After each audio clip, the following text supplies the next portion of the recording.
Imagina por un segundo que el mundo no es un caos de eventos aleatorios. Imagina que el desorden, las crisis económicas, las guerras ideológicas y el colapso de los valores no son accidentes de la historia, sino productos de una ingeniería precisa. Imagina que tienes en tus manos el manual de operaciones de los dueños del mundo. Hoy no vamos a especular. Hoy vamos a leer el Testamento Prohibido. En este episodio desenterramos la tecnología oculta del poder. Un documento anónimo filtrado en 1974 que se presenta como la transcripción literal de una iniciación. Un padre, un magnate del capitalismo financiero, en la cúspide de una dinastía global, entrega a su hijo de 30 años las llaves del reino. Pero no le entrega solo cuentas bancarias o títulos de propiedad.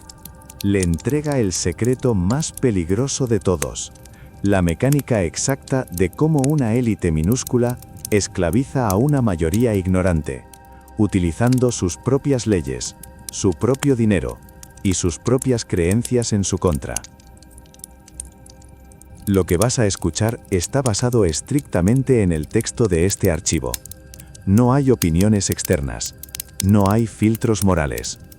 Solo la voz fría, calculadora y aterradoramente racional de un hombre que se ve a sí mismo no como un villano, sino como un depredador natural en la cima de la cadena alimenticia. Prepárate, porque una vez que veas los hilos, no podrás dejar de ver a las marionetas. El documento comienza con una carta. El patriarca se dirige a su hijo. Le dice que su formación oficial en economía y política ha terminado, pero que todo eso era solo la fachada. Ahora comienza la verdadera educación. Le advierte que el poder real es imposible para aquellos atrapados por el sentimentalismo, la moralidad o el deseo de ser amados. Para gobernar, uno debe disociarse de sus emociones. Debe ver a la humanidad no como semejantes, sino como recursos. El padre ha reunido a sus asesores más confiables, un grupo de profesores y expertos que sirven a la dinastía, para explicarle al heredero cómo funciona realmente la maquinaria. El primer principio que se le enseña al heredero es biológico. El profesor A toma la palabra para hablar sobre el fraude en la naturaleza. La premisa es simple: la vida es depredación. En la selva, los organismos sobreviven mediante el engaño, el camuflaje. La planta carnívora que imita el aroma de una flor para atraer a la mosca hacia su muerte. El perro que ladra por miedo para fingir valentía. El texto argumenta que los humanos no han escapado de esta ley natural, simplemente la han sofisticado. La jerarquía humana, explica el asesor, se basa en el fraude. Pero a diferencia de los animales, los humanos añaden un componente único: el autoengaño. Para que una jerarquía sea estable, la mayoría oprimida debe creer que el sistema existe para su propio bien. Los gobernantes visibles, los políticos, claman servir a Dios, al bien común, a la voluntad del pueblo o a la nación. Estos son, según el texto, fantasmas mentales, espantapájaros intelectuales diseñados para reducir la envidia de los gobernados hacia los gobernantes. Sin embargo, el verdadero poder, el capitalismo financiero, opera detrás de estos gobernantes visibles. El padre le enseña a su hijo que la forma más segura de poder es aquella que es invisible. Si la gente cree que es libre, si cree que las decisiones son el resultado de fuerzas democráticas o del mercado libre, no se rebelarán contra los titiriteros que mueven los hilos en la sombra. El objetivo es equilibrar las fuerzas de la sociedad para que cualquier movimiento neto sea siempre en la dirección que beneficia a la dinastía. Aquí entramos en el núcleo del sistema, el dinero. El profesor Q y el profesor M explican que el poder de las élites siempre se ha basado en el conocimiento oculto. En la antigüedad, los sacerdotes usaban la astronomía para predecir eclipses y estaciones, convenciendo al pueblo de que tenían línea directa con los dioses. Hoy, ese conocimiento oculto es la economía. El texto es brutalmente honesto sobre la naturaleza de la banca. Describe cómo los antiguos orfebres descubrieron que podían emitir más recibos por oro del que realmente tenían en sus bóvedas, porque la gente rara vez venía a retirar todo el oro a la vez. Este fraude, la creación de dinero de la nada, es la base de la banca moderna. Pero los banqueros privados tenían un límite: el pánico. Si emitían demasiado, la gente perdía la confianza y el banco quebraba. La solución de la élite fue la creación del Banco Central. El documento detalla con precisión quirúrgica cómo se vende la idea de un banco central al público y a los gobiernos. Se les dice que es para estabilizar la economía, para prevenir el pánico, para gestionar científicamente la moneda. La realidad, según la iniciación, es opuesta. El Banco Central se crea para legalizar el fraude de la reserva fraccionaria y para otorgar a la dinastía el monopolio de la emisión de dinero. El mecanismo es el siguiente. La dinastía obtiene el poder de crear dinero de la nada y prestarlo al gobierno con intereses. Esto crea una deuda perpetua que esclaviza a la nación. Pero el verdadero truco es el ciclo de inflación y deflación. El padre explica que ellos, los banqueros, inician periodos de dinero fácil. Inyectan crédito en la economía, los negocios se expanden, la gente se endeuda, la bolsa sube. Se crea una falsa prosperidad, pero esto inevitablemente causa inflación. Los precios suben, el público se queja. Entonces la élite culpa a los especuladores codiciosos o a los sindicatos. Y bajo el pretexto de combatir la inflación, el Banco Central corta el grifo del crédito, restringen el dinero. Esto provoca una recesión o una depresión calculada. Las empresas quiebran, la gente pierde sus casas y sus activos. Y es ahí, en el fondo del abismo, cuando la dinastía usa su riqueza acumulada para comprar los activos reales de la nación, tierras, fábricas, recursos, por centavos de dólar. El texto cita a un congresista de 1923. De ahora en adelante, las depresiones serán creadas científicamente. Pero el control económico no es suficiente. Se necesita control político. Y aquí es donde el documento expone una de sus revelaciones más cínicas. El espectro político, de izquierda y derecha, es una creación artificial. El asesor explica al heredero que la verdadera política es la lucha por el poder y la riqueza. Pero para ocultar esto, han popularizado la teoría de que la historia es una lucha de ideas e ideologías. Han polarizado a la población en dos bandos irreconciliables. La izquierda es manipulada para apoyar las libertades civiles, pero oponerse a la libertad económica. La derecha es manipulada para apoyar la libertad económica, pero restringir las libertades civiles. El objetivo de la dinastía es que ninguna de las dos libertades exista plenamente. Financian a ambos bandos. Promueven conflictos interminables sobre temas raciales, sexuales, religiosos o culturales. Mientras el pueblo pelea por estas cuestiones, nadie mira hacia arriba, hacia la fuente del dinero que financia a ambos ejércitos. El texto afirma: promovemos una falsa libre empresa en la derecha y un falso socialismo democrático en la izquierda. El resultado es un sistema donde la competencia real es eliminada mediante regulaciones burocráticas que solo las grandes corporaciones de la dinastía pueden soportar, mientras que las empresas nacionalizadas o estatales son controladas indirectamente a través del gobierno que la dinastía tiene en su bolsillo. Las elecciones se convierten en un teatro donde ellos seleccionan a los candidatos de ambos partidos principales. Gane quien gane, la dinastía gobierna. Para mantener este sistema, es vital neutralizar a la clase media. El documento identifica a la clase media alta, a los empresarios independientes y a los nuevos ricos como la única amenaza real. El pueblo llano, las masas, nunca inician nada, siempre son liderados. Pero un empresario independiente con recursos propios es peligroso. Por eso, el sistema utiliza impuestos progresivos sobre la renta. El texto revela que estos impuestos no afectan a la dinastía, cuya riqueza está oculta en fundaciones exentas de impuestos y fideicomisos complejos. El impuesto sobre la renta está diseñado para evitar que la clase media acumule suficiente capital para desafiar a la élite. Es una barrera de entrada. Además, utilizan la alianza con las clases bajas. La élite promueve subsidios y bienestar social para los pobres, pagados con los impuestos de la clase media. Esto crea un odio mutuo.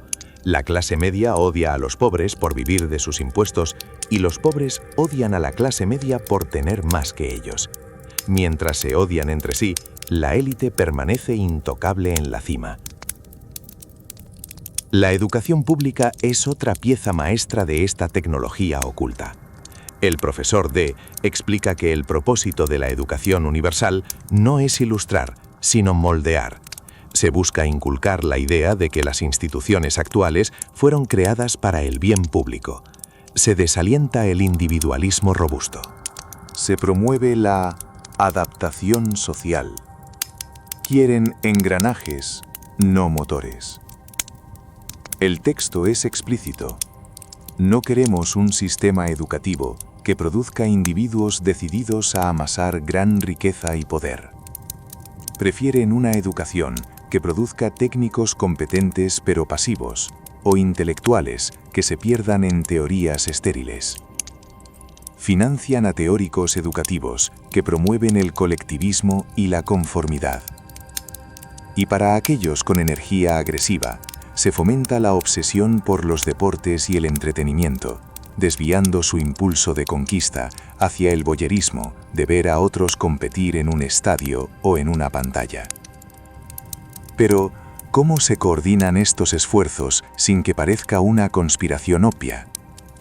A través de las asociaciones prestigiosas y las sociedades secretas. El heredero aprende que las antiguas sociedades secretas con túnicas y rituales ya no son el centro del poder, aunque fueron útiles para derrocar a los reyes en el pasado. Hoy, el poder se coordina a través de clubes exclusivos, consejos de relaciones exteriores y fundaciones benéficas. Estas organizaciones atraen a los líderes de la academia, la política, la prensa y los negocios. Les dan prestigio, fama y una sensación de pertenencia. Allí, en un ambiente de consenso, la dinastía introduce sus políticas. No dan órdenes directas. Simplemente financian estudios, promueven a ciertos expertos y crean un clima de opinión. Si quieren, por ejemplo, centralizar el control de las corporaciones, no lo imponen por decreto. Primero financian a activistas de izquierda para que denuncien la corrupción corporativa. Crean un escándalo. Luego financian a expertos objetivos que proponen la regulación federal como la única solución.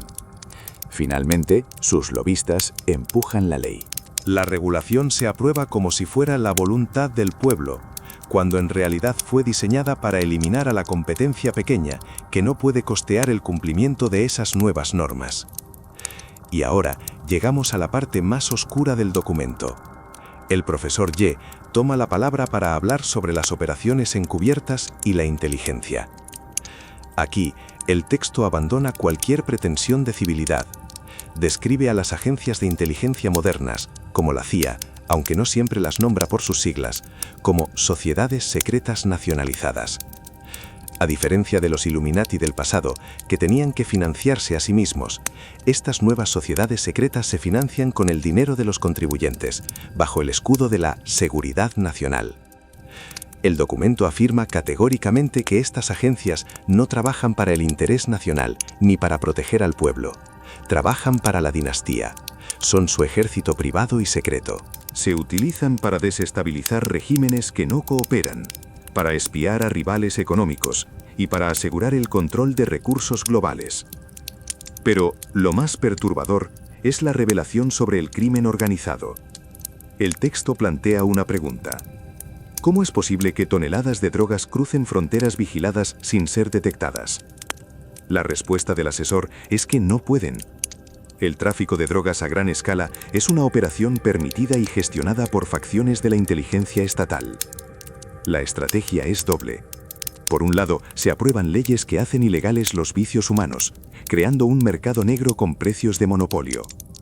Por otro lado, la inteligencia controla a los proveedores y distribuidores principales. Los agentes honestos de aduanas o policía que intentan detener esto son apartados, o se les dice que es una operación controlada para atrapar a peces más gordos. Peces que nunca caen. El dinero de la droga es dinero líquido, indetectable, perfecto para financiar operaciones negras sin la supervisión del Congreso. Además, el texto habla de la creación de zombies, agentes modificados conductualmente mediante drogas, hipnosis y traumas, programados para realizar actos de terrorismo o asesinatos y luego no recordar nada o parecer locos solitarios. Estos locos sueltos son útiles para crear pánico en la población y justificar un estado policial más intrusivo. El miedo es la herramienta definitiva de control. Hacia el final de la iniciación, el padre retoma la palabra para una conclusión sobria. Admite que su poder, aunque inmenso, no es omnipotente. Viven en un estado de tensión constante. Tienen rivales internacionales, otras dinastías que compiten por el control del tablero global. La globalización y el intento de un gobierno mundial son en parte un tratado de paz entre estos titanes para evitar destruirse mutuamente en una guerra nuclear, y en parte una forma de consolidar su dominio sobre todos los rincones del planeta. El padre le dice a su hijo que la única ideología válida es el egoísmo racional, la maximización de la gratificación individual.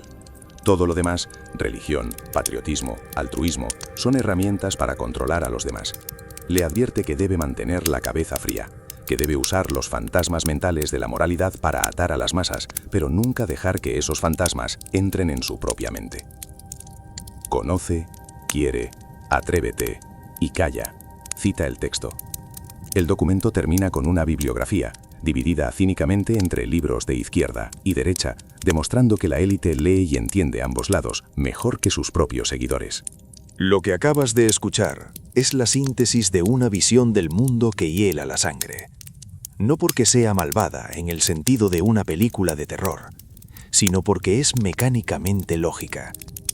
Si aceptas la premisa de que el hombre es un lobo para el hombre y que el fin justifica los medios, entonces todo el sistema descrito en La tecnología oculta del poder tiene un sentido perfecto y terrible. Este texto nos desafía a mirar la realidad sin los lentes rosados de la educación cívica. Nos dice que la libertad no se regala, que la democracia puede ser un teatro y que el dinero en tu bolsillo es un arma que apunta a tu cabeza. La pregunta que queda flotando en el aire, después de cerrar este testamento prohibido, no es si esto es verdad o ficción. La pregunta es, si el mundo funcionara exactamente así, ¿notarías la diferencia? Si tienes el coraje de ver los hilos, de cuestionar la narrativa y de buscar la verdad por ti mismo, entonces ya eres parte de esto. No eres un engranaje. No eres un recurso. Y eso es todo de momento. No olvides suscribirte y darle a la campanita para estar al corriente de nuevo contenido. ¡Hasta pronto!